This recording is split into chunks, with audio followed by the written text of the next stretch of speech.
Hi, I'm Rob, and in this short demo I'm going to show you how you can take advantage of some of our new features in the Google Tag Manager for Shopify app.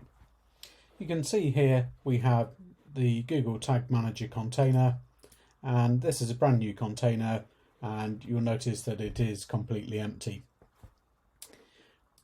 You go over to your Shopify store, go to the app section, you'll be able to see our app here, Google Tag Manager. We've now added a number of additional features to the Google Tag Manager app, which allow you to generate your own container with all of the tags, triggers, and variables that you'll need to track all of your favorite platforms.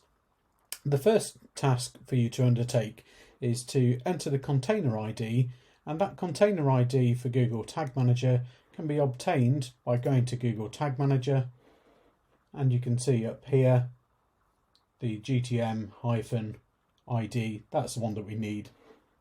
Copy that, and then we'll just pop that in there. Now you'll notice that now within the application there are quite a few different tags that you can enable or disable. And what this new feature allows you to do is pop your tracking IDs, measurement IDs, and additional information per platform in the application. And then once they're saved, we can use that data to generate a template. They don't actually synchronize with Google Tag Manager. That is a semi-automatic process, but I'm going to show you now how you go ahead and import that container. So once you've put the container ID in for Google Tag Manager, just select the different platforms that you'd like to use. Most people like to use Google Universal Analytics, and this is a feature we've had for many years now. So you just put a tick in the box there, pop in the tracking ID for Google Analytics. If you want to use the enhanced e-commerce tracking, enable that checkbox there. We also have support for Google Analytics 4, Awin, Microsoft Advertising, Criteo, Facebook, Google Ads, Hotjar, Pinterest, and Twitter, and we've got more coming soon as well. So just tick the boxes and fill in all the details that are required for each of those platforms that you want to track. If you don't want to track one of those platforms, just simply untick the box. So it's a tick if you want it and untick if you don't want it. Once you've done that, just simply press the Download GTM Template button, and this will save a container template for you that we can now use in Google Tag Manager, and we can import that.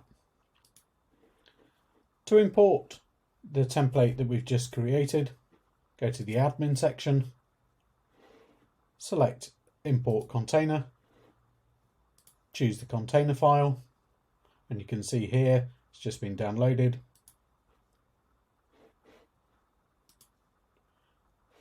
Open that up and you should see the name in there. Choose your workspace. We tend to recommend that you use the default workspace, although some people like to use additional workspaces to organize their container. And be sure to select the Overwrite option. Now if you've got any tags that are previously configured, this will overwrite all of those. You can merge tags if you want to, but that gets a little bit more tricky. So we'll keep this simple and just overwrite.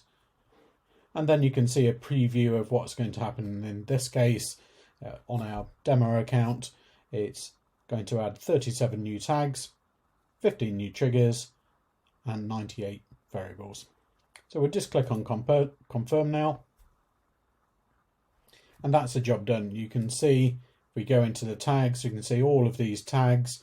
You can see if we've not selected Criteo, for example, this just remains paused, but we've added Facebook and we can see all of those tags are now in there exactly as you would like them, and to our recipe, if you like, for Shopify.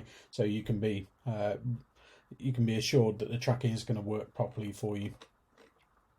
Once you're happy with the configuration of all that, just click on Submit, then Publish, click on Continue, And there we go. Everything is done and configured for you, and instantly your Google Tag Manager deployment will start working.